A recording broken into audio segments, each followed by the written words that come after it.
Well, hi everyone, welcome to another RC Resto workshop video, and I'm afraid today I've gone and done it, and I've bought a Tamiya Grasshopper. Now, I'm not the biggest fan of these cars for obvious reasons, and we'll go through those as we take a look at this one in more detail. But a lot of sentimentality to this car, and it's no doubt been a massive success for Tamiya. So I think the best thing we can do with this car is have a little history lesson.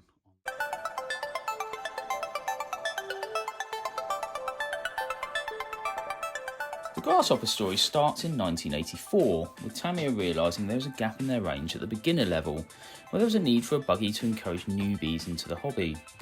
Their previous entry-level models, things like the 1980 Holiday Buggy and Sand Rover, were basic enough but lacked any real strength or off-road ability despite their appearances. Tamiya's solution was the Grasshopper. Marketed as an entry-level two-wheel drive buggy, the premise was a simple one. Cheap to buy, easy to construct, and above all else, fun. Nothing particularly special about that, you might be thinking, but Tamiya had an ace up its sleeve: upgrades. It was only natural that the masters of the hop-up would produce a tantalising selection of parts to allow proud new owners of Grasshoppers to modify their cars as their engineering and driving abilities improved. And it was this that made the Grasshopper such an appealing concept. Being an entry-level buggy, Tamiya wanted to encourage the sales of more upgrade parts, so the standard spec, as you can imagine, was pretty basic. You got that live rigid rear axle, the bounce-tastic coil suspension, and a mere minnow of a 380 type motor. It should have been a recipe for disastrous sales, dismissed as a gimmick, but it quickly became one of Tamiya's best-selling cars, and to this day it attracts a huge and loyal fan base. There are several reasons for this. It was obviously cheap, appealing to parents looking for Christmas gifts but put off by the prices of the more advanced models. The Grasshopper was perfect for the budding young modelists. Couple this to the fact it was remarkably quick, even with that tiddler of a motor, and unexpectedly tough despite its somewhat spindly appearance. It became the must-have buggy for kids and budget-conscious parents everywhere. Following on from this winning formula and popularity, the ready hopped-up and very similar Hornet was released, which came with some engineering changes and most of the Grasshopper's existing hop-up parts as standard. But it was somehow less appealing. It certainly wasn't as visually attractive, and as a result it seems to be less popular today. Fast forward 4 more years, and despite continued popularity, it was time for a replacement. The new Grasshopper 2 was released in 1988, and despite similarities in looks, the new car was a complete redesign. In fact, it only shares the front bumper and gearbox with the 1984 original. Technically different it may have been, but it stuck with the winning formula of basic simplicity, good looks, good value, and of course that fun drive. Despite the changes, the new car shared many of the original car's chassis deficiencies. In particular, the suspension geometry and stability issues, but at least it was a far more thoroughly engineered approach. And the DNA lives on to this day in the fairly nasty looking Rising Fighter buggy, the highly bashable Mad Bull, and the low slung Fighter Buggy RX. Of course, you can still buy a 1984 re-release, but a word of warning, I'd only advise this on nostalgia grounds because there's a new kid in town. The DTO3 chassis, known as the Neo Fighter, it's the latest entry from Tamiya, and it's an absolute cracker, and it must be said a good looker too. Costing just over £80 for the kit if you hunt around online enough, it has all the good attributes of the Grasshopper, but with none of the deficiencies. In fact, it's a thoroughly modern steer. But of course none of this matters, because the Grasshopper is an absolute classic, and it set the scene for which many of us are grateful for. In the 80s, you were either a kid that wanted one, or one of the lucky few that had one. Either way, it introduced lots of us into the hobby, and for that reason alone, you've just got to love it. Now, this Grasshopper here, I've recently purchased, and as you can see, it's not looking too great, is it? I paid £35 for this, and in fairness, it did come with batteries, radio gear. It's got a electronic speed controller in there and some reasonable radio gear, but as you can probably see, it's not in the best of conditions. In fact, the guy I bought it from was a young lad, and he even admitted that he tried extremely hard to send this car and destroy it, and although the bodywork, as you can see, is not looking in particularly good condition, I have to say the rest of it, it's not great, it needs some work, but it's held up incredibly well, and really is a testament to just how amazingly tough these cars are, and some of that's got to be down to the simplicity of it. It's not the last word in dynamics. The suspension is not great at the front, and even worse at the rear. It has this rigid axle on the rear, very little articulation. In fact, the only suspension movement you get is up and down. You get no side to side. Now, they did solve this on some of the later models. I have got a Grasshopper 2 Super G, which we'll look at in another video, which has a much more, I say much more, it has a more technical rear end that supposedly helps handling. It doesn't. They're still rubbish. But it is a step up from this one. Now, I think normally what I do on these videos is I delve straight into the chassis and we strip it all down and clean it and have a look at the damage. But I think on this one, I'm going to look at the bodywork first. Now, it does come with, I say a shell, it comes with the remains of a shell, but really is not in the best of conditions. In fact, it's utterly destroyed. However, the good news is it comes with a second shell. They gave me a second shell with it, and here it is. If anything, it's worse than the original shell. The guy obviously bought this one to replace this one and did a better job of destroying it than the original.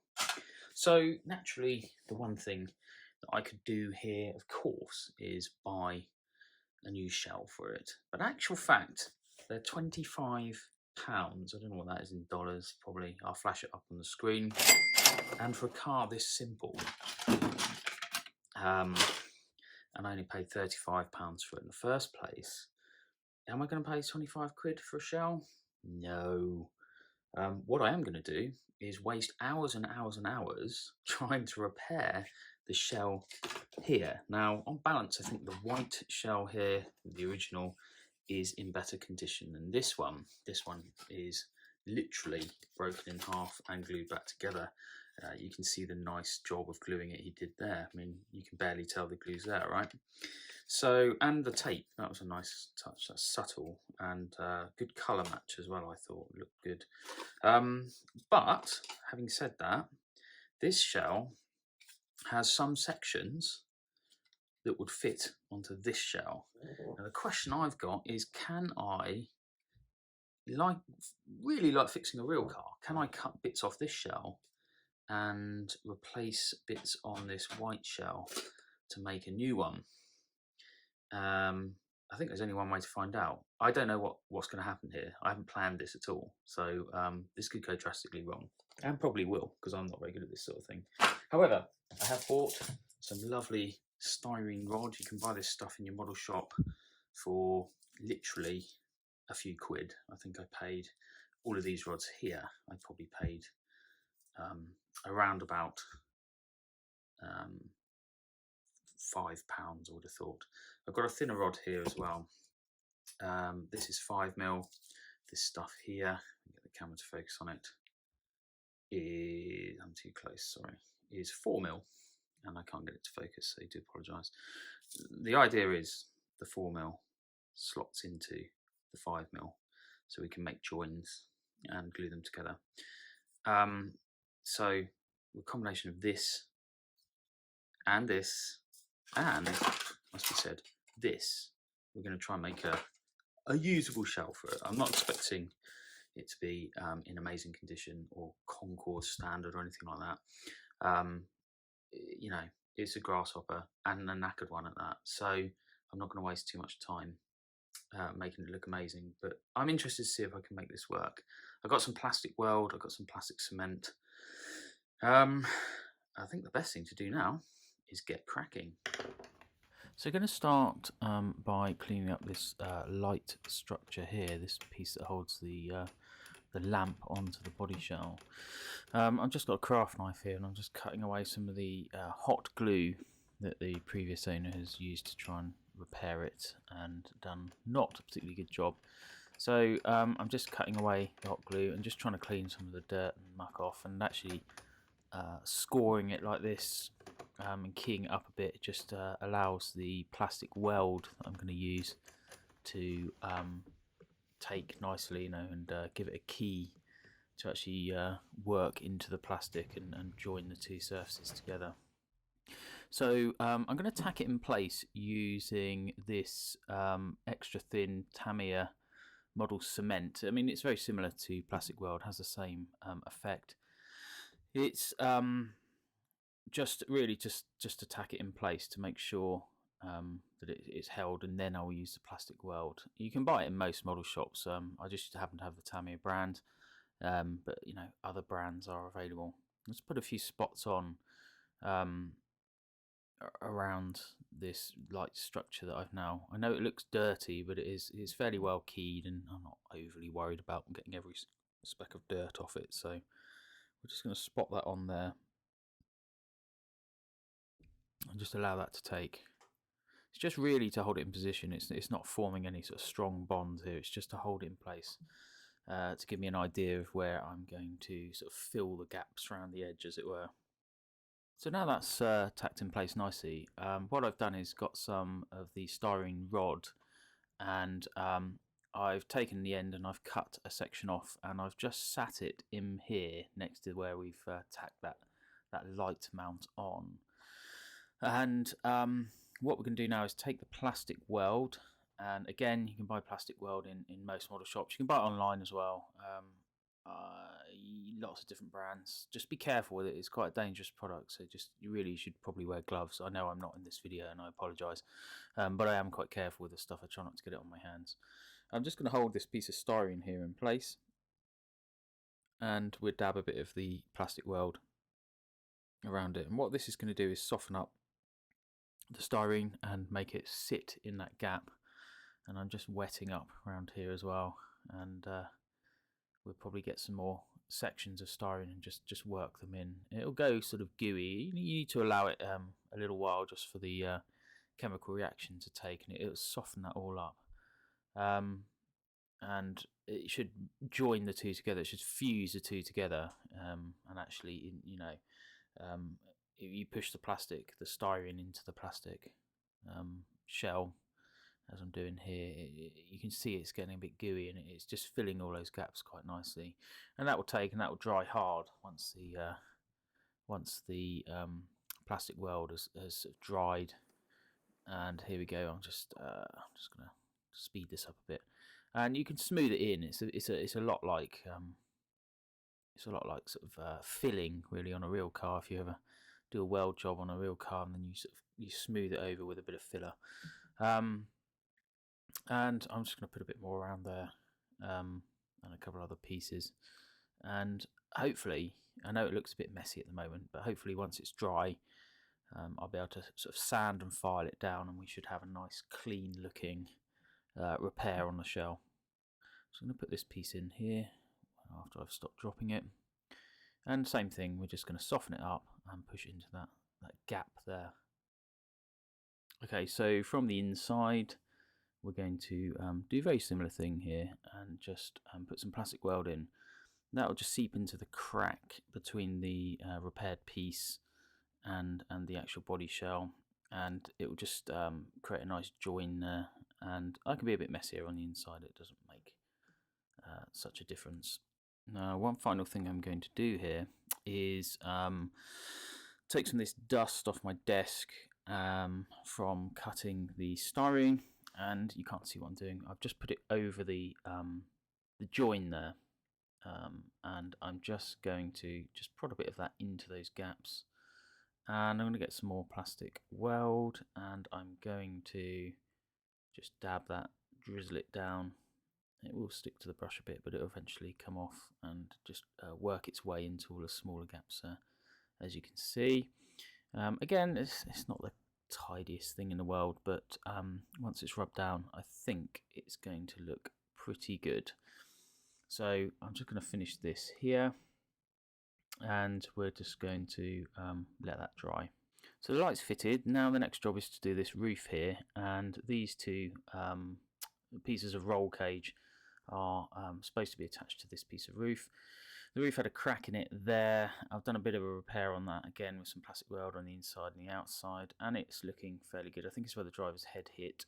Now it's very scratched, and I've actually just taken a little time just to sand that piece there, and it's smoothed out really quite nicely. So I think this roof is salvageable, and once I've finished the rest, I can get it looking like this as well. So we need to try and fit this into this piece of roll bar here, and I'm going to do that by strengthening it, because it will take some, punishment, the roof really. And if I was just to plastic weld that in, chances are if it was ever to be picked up roughly or crashed or anything like that, the roof would come straight off. So it needs to be reinforced.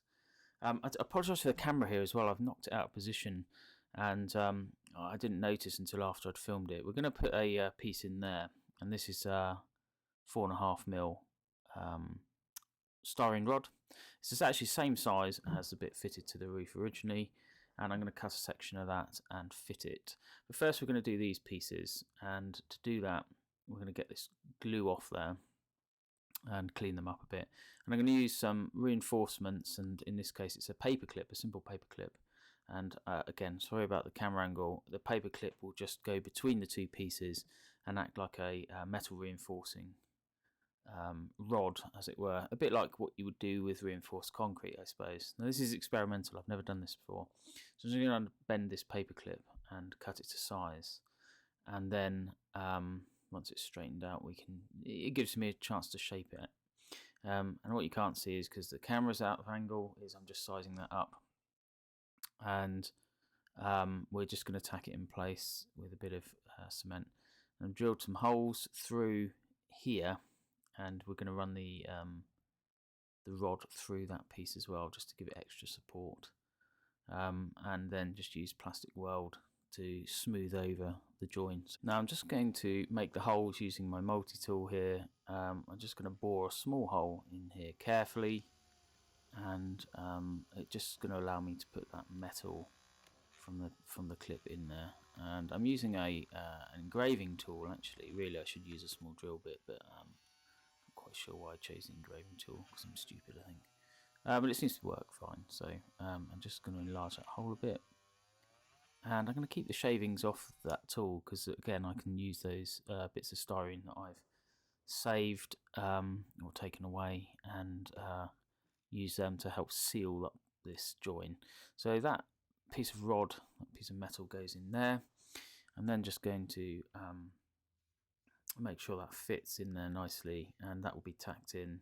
Might use a bit of super glue actually on this one as well, but I wouldn't advise using super glue all the time, because it's rather brittle and could quite easily break. So I've trimmed the metal down to size and put it in the roof here, drilled a hole through there and put the metal in, cut it down to size. I'm just going to glue this in place, as I said, with super glue.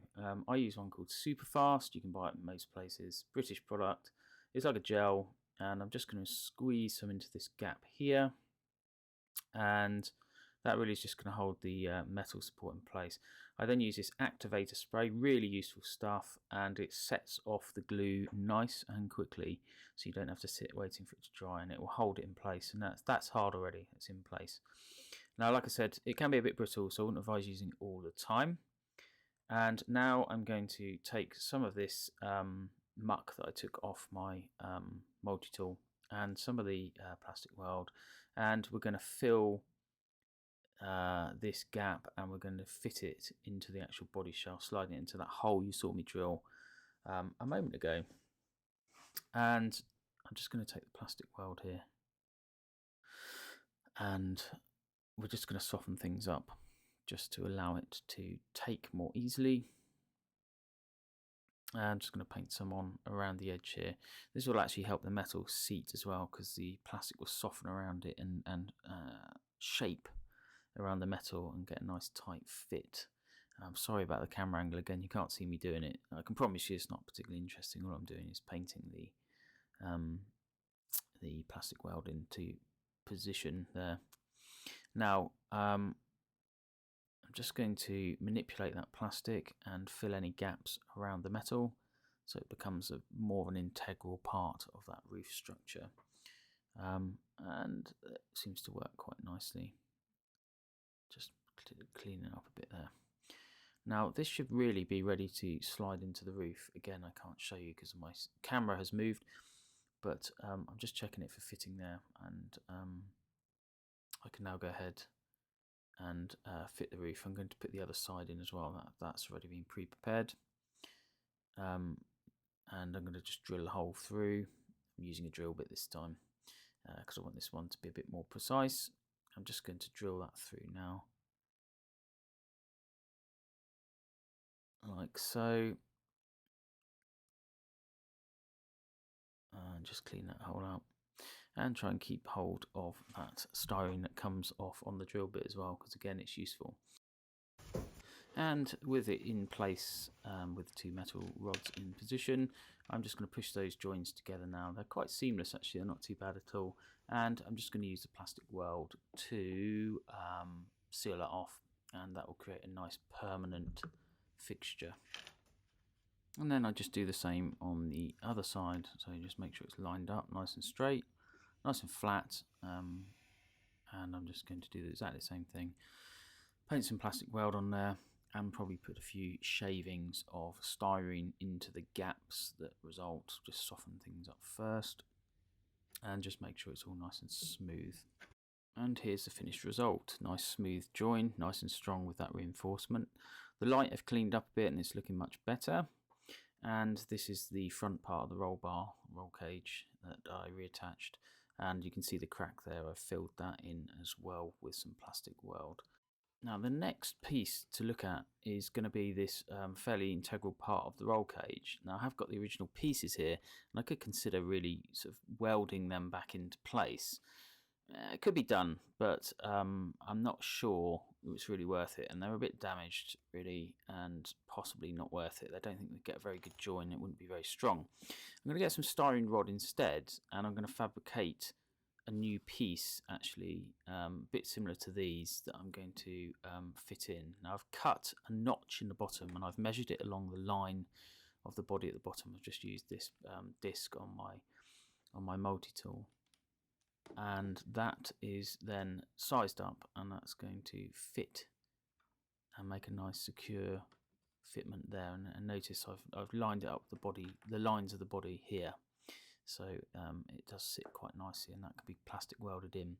I need to obviously trim the top off to make a nice fit and make sure it's straight as well, so a bit of lining up and jigging around to do, but I think the overall effect will be pretty good. I'm going to mark the top here with just a piece of biro with a piece of pen, and that just allows me to trim it off in the right area, just so we know. And I'm just going to use my tool here, and we're going to whiz that off. It doesn't have to be particularly neat, because I can tidy it up once it's been cut, but I'm just going to carefully cut through the styrene now.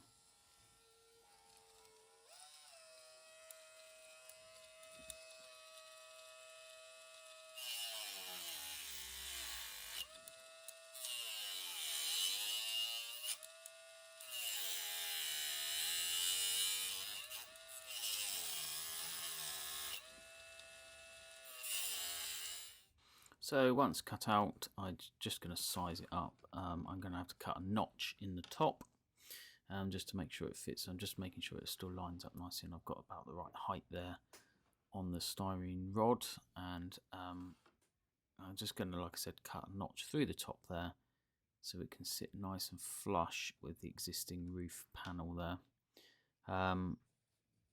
So I'm just going to cut the top.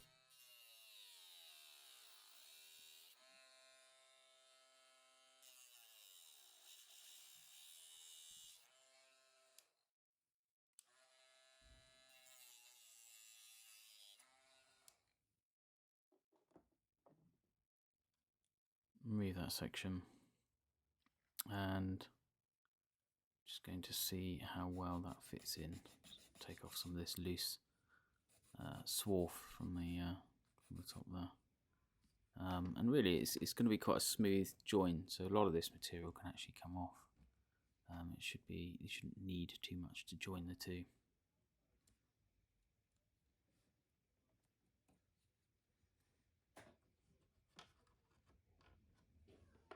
And I'm going to say that's a relatively good fit.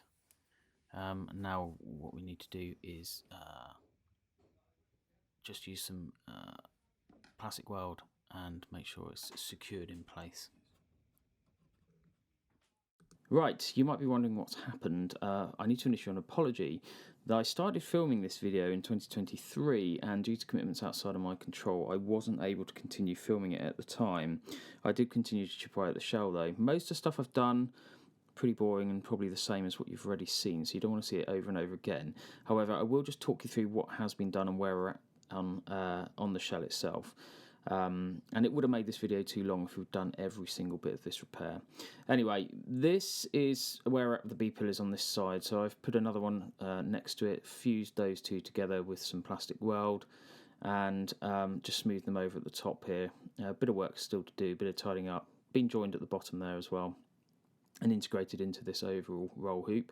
Now these A pillars have both been repaired. One was replaced with 4.5mm styrene tube, and that's all been integrated into these light posts, and the other one was glued back on. The whole roof now is solid and stable and straight, exactly where I want it to be. Now this side, I still need to fit that second post and do some work on the first. I've actually run out of plastic weld, so at this moment of filming, so all these bits are going to have to wait. But we can show you those. And then the two areas that you might be interested in was, if you look back on the previous parts of this video, this little chunk here was missing and it had been smashed off. That's been fitted. I cut that out of the black and blue shell from the start of the video, and that's just been bonded in there, and I cut it out and sort of filled and repaired, and I'm very pleased with that. Smoothed it all round, still a bit of work to do. And the other interesting area is this front corner. That was actually smashed to pieces. I'm not sure if that really showed up on the previous videos, but I've taken another section and glued all that in and smoothed it over, and that took a fair bit of work just to get that in there. You could easily make a half-hour video just on this section alone. You can see it better from the inside. The blue section there, you can see, is from the black and blue shell, and then all this sort of gluing and bits and pieces is just to strengthen that area up. It's just to make it stronger. There's a bit of repair around where that joins there as well. This is just how the inside looks. There's some work to do on this side to make it fit with the chassis better, but we'll do something on the video with that. And just to show you that these have all been sort of reinforced and tidied up, and that's where we're at, really, with this body shell. So a few more bits to do, and we're going to do a separate part 3 on the... Oh, this is just the section, just showing you the other side of this section here. Just a bit of filling, sanding down to do on there. But what we're going to do is show this A pillar going in, and I'll talk you through this silver sort of marks on it when I make a section on or part 3, sorry, of this video on painting. There is method in the madness for the silver. It's really just to help with the tidying up process, but I'll talk you through all that. It's called telltale marks. And it's just a process I came up with to try and help me work out which areas need sanding down better. The next job is to give it a dusting of primer once everything's rubbed down, and I use this Tamiya surface primer for that job. So there we go, that's the bodywork, and I'm very sorry that you didn't get to see it all, but that is how it goes, I'm afraid. And that pretty much brings us to the end of this video, part 1. Join me if you've enjoyed this. Thank you for watching through to the end. If you have enjoyed it, do like, do subscribe, do comment. I love to hear people's comments. Do get in touch if you have any tips, hints, helpful pointers. Join me in part 2 of this series, where we're going to start looking at the poor old chassis of the Grasshopper. We're going to strip it down, rebuild it, and make it good again, bring it back to its former glory. As for this part 1 video, that's it, that's your lot. As I said, thank you so much for watching, and I'll see you on the next one. Bye bye.